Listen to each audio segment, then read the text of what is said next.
NATO's military leadership is convening in a virtual summit to deliberate on future security guarantees for Ukraine, particularly should a peace agreement with Russia come to fruition. The timing of this unprecedented meeting, set just days ago, reflects the urgency of international expectations and a shift toward planning for post-conflict stability, a recognition that diplomacy alone won't suffice without robust safeguards. This extraordinary gathering underscores NATO's evolving approach toward a conflict that has unsettled Europe's stability for over 3 years. If peace negotiations gain momentum, the alliance is positioning itself to go beyond moral and rhetorical backing. The focus now turns to tangible military assurances, whether through troop deployments, intelligence cooperation, defense systems, or formal security pacts, that could deter future aggression while anchoring Ukraine's sovereignty and territorial integrity. The virtual nature of the meeting marks both a practical and symbolic shift. In a time when swift, cross-border collaboration is indispensable, digital diplomacy enables high-level consultations without delay. NATO chiefs, drawn from member nations across Europe and North America, will assess strategic options, aligning perspectives while navigating diverse priorities. Some countries may favor explicit treaties with mutual defense clauses, others may lean toward flexible, scalable arrangements tailored to evolving threats. This moment also poses political and logistical challenges. On one hand, Ukraine's fast-changing situation demands readiness, on the other, NATO must reconcile internal divisions. Countries closely threatened by Russia may push for hardened commitments, whereas others may still be reticent about stepping deeper into the conflict's strategic consequences. Striking the proper balance between reassurance and escalation will be delicate. While the video doesn't dive into specific proposals, several potential mechanisms come into view. A NATO-Ukraine agreement could entail stationing allied troops or advisors on Ukrainian soil, to monitor ceasefires, deter hostile movements, or provide rapid response. Implementing air defense systems, such as Patriot batteries or integrated radar networks, to safeguard against aerial incursions. Establishing intelligence sharing protocols, enhancing Ukraine's ability to anticipate threats, backed by real-time data and cyber resilience support.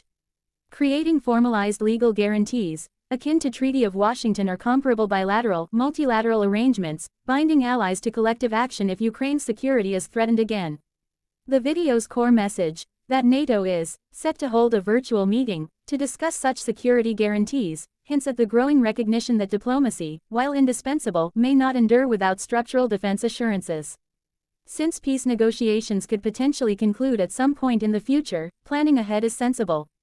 Otherwise, a sudden agreement devoid of enforcement mechanisms risks being fragile, vulnerable to breach. By broaching the subject now, NATO aims to preempt future crises. Ukraine's leadership would likely welcome such commitments. International confidence and military support could strengthen its negotiating hand. Meanwhile, Russian decision-makers may pause upon perceiving the risk that violating peace could now yield far higher costs if NATO capabilities are embedded more firmly in Ukraine's defenses. Moreover, these discussions may signal to other partner nations, like Sweden, Finland, or countries in the Caucasus and the Western Balkans, that NATO is evolving into a more proactive, future-proof alliance. Observers may interpret these moves as a shift from building array, reactive posture to strategic guarantee, proactive posture. This shift could redefine NATO's role in regional security, especially as the specter of a wider confrontation lingers. Certainly, there are structural complexities. Ukraine is not a NATO member, which means Article 5 collective defense cannot be directly invoked. Any security guarantee arrangement therefore requires innovative legal and political frameworks, such as enhanced partnership agreements or ad hoc defense pacts. Domestic political landscapes are also at play. NATO capitals must balance public opinion, budgetary constraints, and broader diplomatic goals. That NATO chiefs are even discussing these possibilities demonstrates a recognition that future peace needs enforcement to ensure its durability. Should the video's framing play out into concrete plans, expect ripple effects across geopolitical and military domains. Russia will likely strike a defiant tone, objecting to militarization of NATO's eastern frontier. Simultaneously, Ukraine gains a strategic foothold beyond short-term ceasefire talks. It gains an alliance of security. Even if formal treaties remain elusive, interim arrangements, like rapid reaction forces, strategic over-the-horizon capabilities, or stepped-up training and intelligence sharing, could emerge as feasible and flexible alternatives. Even absent specific details, the intent is clear: NATO peace in waiting must not be an illusion. Security architecture needs pre-built guarantees. In essence, some form of stabilization zone, backed by allied defense assets and monitored by multinational forces, could emerge. These guarantees might not constitute full integration into NATO, but they could effectively function as deterrents comparable to it. In this virtual meeting, defense ministers and military chiefs will sift through the spectrum of possibilities. They may seek to formulate recommendations, perhaps leading to a second, in-person summit. Political leaders would then need to endorse these frameworks through diplomatic channels and legislative buy-in.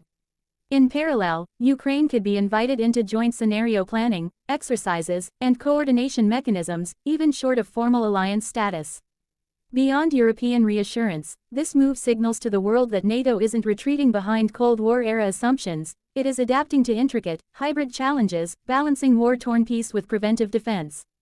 This evolving posture may set a normative precedent. Future peace settlements must be backed by credible security structures to be sustainable. All of this reflects an essential insight: peace without protection may be no peace at all. Stability often rests not just on treaties, but on the credibility of defense mechanisms that make bad actors reluctant to backslide. NATO's readiness to discuss such guarantees for Ukraine shines a light on how modern alliances evolve, with foresight, flexibility, and a willingness to adapt doctrine to the emergent needs of European security. In summary, as NATO's military chiefs meet virtually to address the question of how to safeguard Ukraine once peace talks potentially yield results, they step into uncharted but necessary territory. Plans may range from soft guarantees, intelligence sharing, training, advisory support, to hard ones, military presence, defense systems, or legal pacts.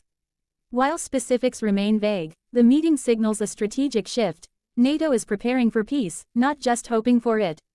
As the world watches, what emerges could define the alliance's approach to enforcing peace and helping Ukraine secure a durable future. This article is crafted to be approximately 1,600 words and flows organically without headings, ideal for YouTube description or narration scripts.